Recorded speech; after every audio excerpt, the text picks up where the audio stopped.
पाहू शकतोय पाकिस्तानमध्ये आता भारतानं दिलेल्या प्रत्युत्तरानंतर पाकिस्तानला आपल्याच कुरघोड्या आपल्या अंगाशी आलेल्या पाहायला मिळत आहेत। पाकिस्ताननं केली होती पहलगाममध्ये हल्ला केला होता आणि या पहलला भारतानं चांगलंच प्रत्युत्तर दिलं होतं। भारतानं दिलेल्या प्रत्युत्तरानंतर आता पाकिस्तानचं संपूर्ण धाबं दणाणलेलं आहे।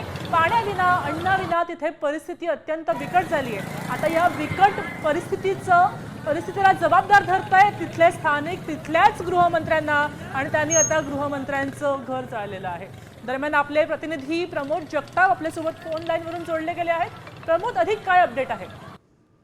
खरं तर पाकिस्तानमध्ये आज सकाळी काही ठिकाणी साधारणतः 4 ठिकाणी स्फोट झाले होते अशी माहिती मिळालेली होती आणि त्यानंतर पाकिस्तानच्या सिंध प्रांतामध्ये सिंध प्रांतामध्ये तिथल्या मंत्र्यांचं जे आहे ते घर जाळण्याचा प्रयत्न जमावाने केलेला आहे अशी देखील आता दृश्य जे आहे ते समोर आलेले आहे। खरं तर पाकिस्तानमध्ये मागच्या काही दिवसांपासून वातावरण जे आहे ते चिघळत असल्याचं बघायला मिळालं होतं। भारत पाकिस्तान जी परिस्थिती घडली होती त्या परिस्थितीनंतर मागच्या काही दिवसांपासून त्या ठिकाणी तणावाचं वातावरण जे आहे ते असल्याचं आपल्याला बघायला मिळालेलं होतं आणि त्या पार्श्वभूमीवरती ही खूप मोठी घटना आहे असं आपल्याला म्हणावं लागणार आहे। खरं तर जमाव आक्रमक झाला होता आणि त्यांच्याकडनं हे कृत्य जे आहे ते केलं गेलं असं सध्या समजतंय। या ठिकाणी तिथं प्रशासन असेल किंवा पोलीस असतील यांच्याकडनं परिस्थितीवरती नियंत्रण मिळवण्याचा प्रयत्न केला जात होता, मात्र जमाव आक्रमक असल्यामुळं त्यांच्याकडनं अशा पद्धतीचं कृत्य केल्याचं देखील समजतंय। खरं तर आज सकाळी देखील 4 ठिकाणं बॉम्बस्फोट झालेले होते आणि त्यानंतर ही घटना घडली आहे। खरं तर सिंध प्रांत जो आहे तो खूप महत्वाचा प्रांत पाकिस्तानमधला आहे आणि म्हणूनच त्या ठिकाणी ही घटना घडल्यामुळं अशा पद्धतीची चर्चा जी आहे ती वेगळी सुरू झालेली आहे। पण सध्या आपण जर बघितलं तर वातावरण निवळण्याचा प्रयत्न जो आहे तो केला जात असतानाच जमाव देखील मोठ्या प्रमाणात आक्रमक झाल्याचं चित्र या ठिकाणी आपल्याला बघायला मिळालेलं होतं।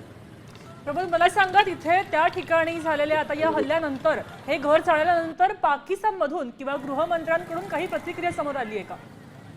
नाही, अद्यापर्यंत त्यांच्याकडनं कुठल्याही अशा पद्धतीची प्रतिक्रिया जी आहे ती समोर आलेली नाहीये। पण परिस्थितीवरती नियंत्रण मिळवण्याची गोष्ट जी आहे ती केल्या गेल्याचं बघायला मिळालेलं आहे। खरं तर गृहमंत्री यांच्याच अंतर्गत सगळी सुरक्षा यंत्रणा म्हणा किंवा पोलीस यंत्रणा या सगळ्या गोष्टी असतात। पण असं असताना देखील अशा पद्धतीचं कृत्य म्हणजे पाकिस्तानच्या सिंध प्रांतामध्ये जर आंदोलनकर्त्यांकडनं अशा पद्धतीचं घर जाळलं जात असेल तर एक सुरक्षा व्यवस्थेवरती देखील प्रश्नचिन्ह या निमित्तानं उपस्थित झाल्याचं आपल्याला बघायला मिळते। जी माहिती मिळते त्या माहितीमध्ये जे आंदोलन हिंसक झालेलं होतं त्या आंदोलनामध्ये 2 लोकांचा मृत्यू देखील झाल्याची माहिती मिळत आहे। अर्थात याची पुष्टी अद्यापर्यंत होऊ शकलेली नाहीये। अशी घटना घडल्याची माहिती फक्त अद्यापर्यंत समोर आलेली आहे।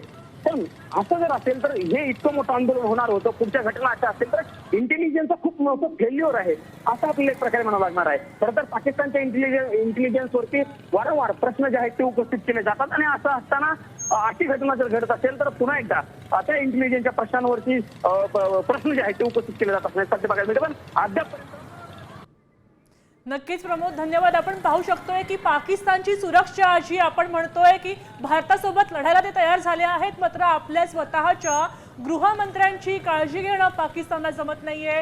गृहमंत्र्यांचं संपूर्णपणे घर आगीच्या ज्वाळांमध्ये वापरलं गेलेलं आहे। आपण पाहू शकतोय आजच्या क्षणाची सगळ्यात